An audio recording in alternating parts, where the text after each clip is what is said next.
here again one time. Man, it's gonna be a long day today. We checked out of the hotel. Obviously, we're going to Cape Coast. Well, we left Accra. We left Accra, and man, there's so much stuff to see on this road, man. There's a lot of traffic.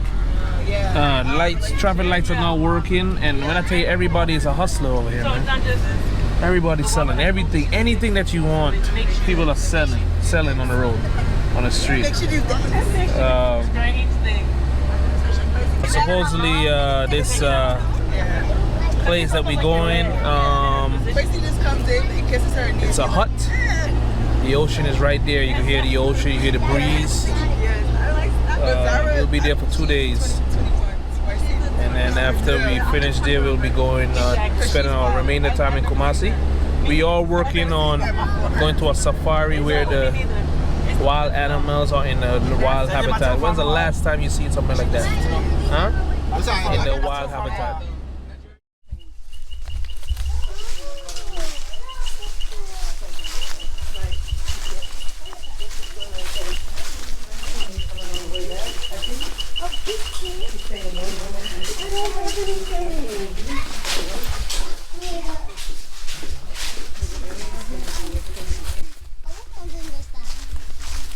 The fight that our ancestors fought for us. Can I do say? But most often at times, the answer is no. I can't do it, and I don't even know how they were able to think beyond themselves and for them to think about us. So whenever you are connected to anything and anything of your ancestors, try to connect yourself with it as much, because it is very, very important for you to be connected with that. I'm saying this because of something that happened to me here on this site. It has made me to really appreciate our ancestors' roles in our lives. When I started, I said riches is about making money, having the big cars, having the good chicks, the best chicks in town, and enjoying life. That was what I thought riches was all about. But when I started working here, I realized riches is only one thing. It's about knowing yourself, who you are. Because when you are able to know who you are, every decision that you take is going to be of a good interest to all of us. Now, I was here one day, I decided to quit my job because I told myself, having my master's, what should I do here? Go to Accra, get some good job, good salary, and just move on. Then something happened. I had a group from Jamaica, a very huge group. They were very big, like almost 30 to 40 people. It was very huge number. So when they came here after the tour, I was escorting them back to where we started with the tour. So whilst I was going, I realized that one old man was left behind. So it's my job to make sure he's safe. So I told the other ones, why don't you take the lead? I'm going to bring this man. So when I came here, the old man just looked at me and asked me, Kofi, why do you want to quit the job? And I was like, but I've never told you I wanted to quit any job. So why are you asking me that? Before I could open my mouth, this man told me everything about myself. It was like a prophecy. Told me things that I've done, things that I will do, and things that I'm doing, and things that I'll do tomorrow. This man told me everything, but I wasn't surprised because in here we do have some people who call themselves pastors, and they always try to put those things to you just to get some money from you. So I was just like, it's normal to me. So I escorted this man to my office. He left his cap on my table. He went to the bus. I saw the cap and I wanted to return it to the man. When I went to the bus, the man wasn't there. Nobody knew that man. And I was like, ah.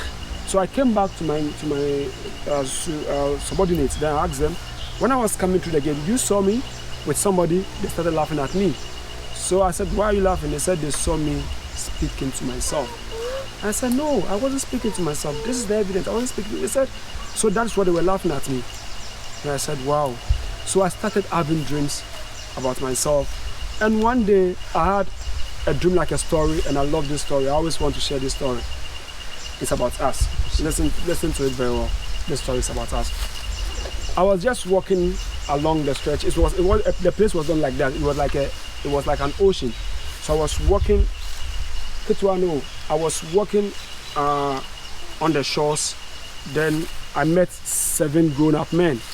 They were all robed in white, and they were all having gray hair. So when I saw them, one of them mentioned my name, Kofi. So immediately they mentioned my name, Kofi. I knew these guys know who I was. So I went closer.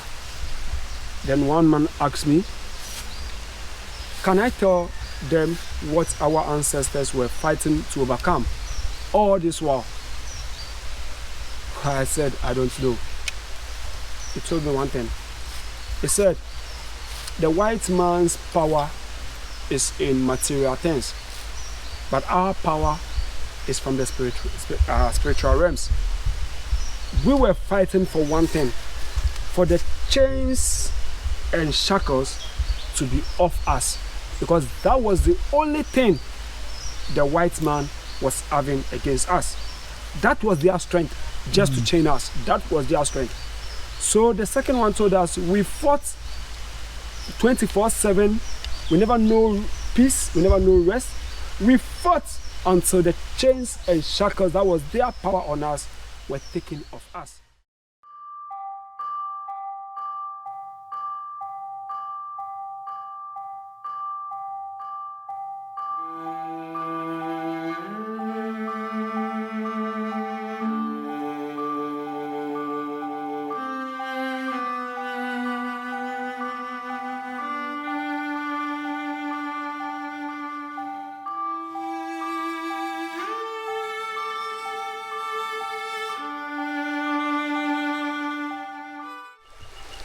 Some of the water, because they believe that our ancestors have their blood poured in this river. So whatever we do here is first to thank our ancestors for their roles they played in our lives. When I talk about your ancestor, you don't need to look at Malcolm X or Peter or Tubman. Maybe somebody who was very closer to you who is no more. It could be your grandmom, anyone. Just use the opportunity.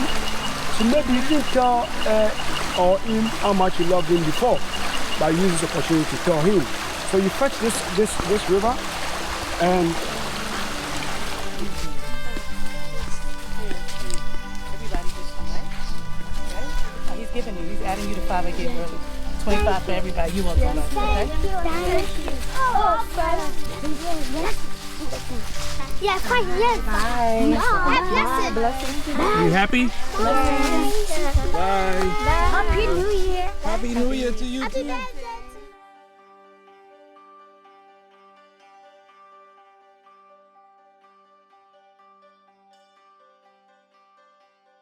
For about 3 hours from Accra, and we just arrived here at a place called Cape Coast Castle. It's funny how they put it as a castle, but this was really a dungeon. This was a place that where you had free Africans that became enslaved. You hear me? Free Africans that became enslaved and kept here until whoever captured them or had them locked up in this dungeon was ready for them to board the ship, the boat, to take them to wherever. You know, you had them going to the Portugal, the Portuguese, the Spanish, the Dutch, all of these people, all of these other people that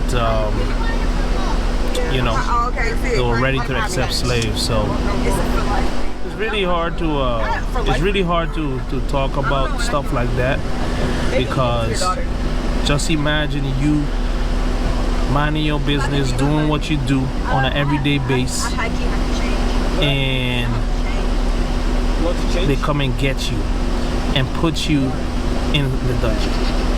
So we'll try to get some footage in there and bring stuff to life.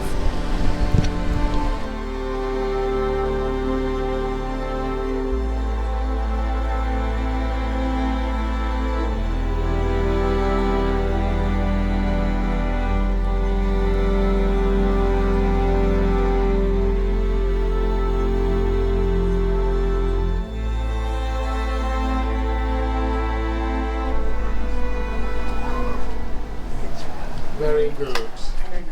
What's your name? Aria. Aya, what day of the week was she born? Oh, my name is Abba. Good evening, my dear brothers and sisters. You're welcome to the historic Cape Coast Dungeon. My name is Morgan Mensah. I was born on Kelly, so the fancy land is Echo. The chances we see Yao. Alright. I must say that it's all very sad and emotional. Let us bring emotions and pray to ourselves that we do things right this time around. It is most unfortunate. Some people still continue to perpetrate yesterday's mistakes, whereby child trafficking, kidnapping still on the ascendance. This piece of information was brought to us by the National House of Chiefs of Ghana 29 years ago during the celebration of Pan-African Historical Theatre Festival, Panafest for short, where our chief sincerely says sorry to Ghanaians, our brothers and sisters in the diaspora and the world over for the role that some of them played in allowing the transatlantic slave to last for a very long period of time. They also argue strongly that the Europeans were never truthful, and that was the Europeans, having given them the land free of charge, built the Elmina castle. Portuguese said they were exploring the west coast of Africa to Asia. 2. Portuguese claimed they were here as missionaries to teach you the Bible, a way to God Almighty. By so doing, kill your African traditional faith. About how long or how many days would people be held here before they loaded them on the... 2 weeks minimum, 6 weeks average, 12 weeks maximum. Let's go straight to the dungeon and see the ugly, the worst, and then the bad.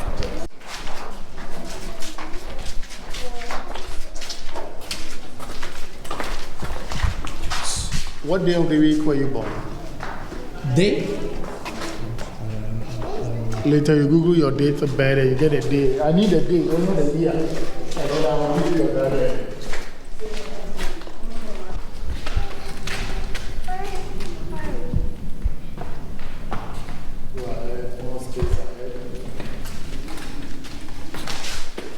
You see these trenches for the wee when they urinated, they drain through to the sea and then poo-poo at the edge of the wall. And you sleep by the pool.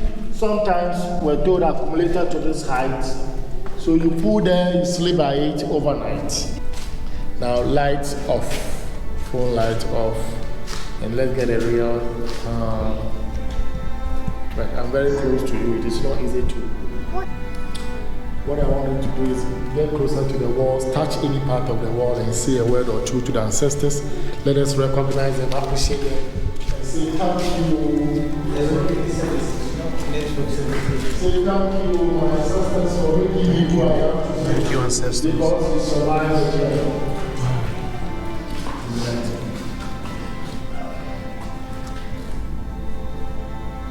This assay here, when the ships had arrived, the strong women, those who survived, all that conditions, they made to pass here to the room of no return.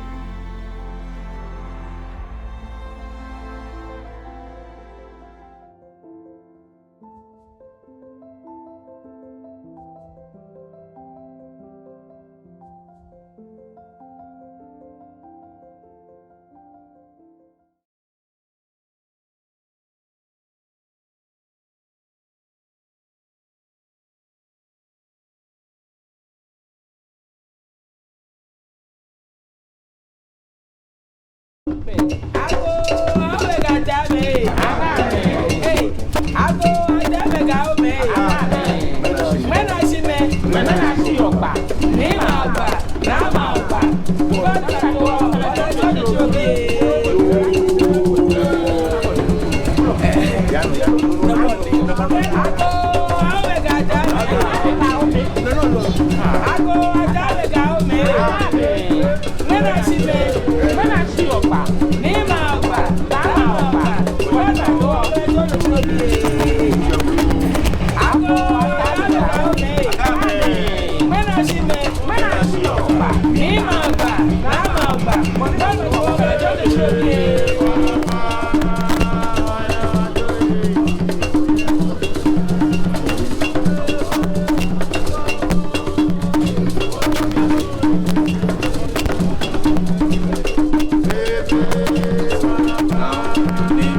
Name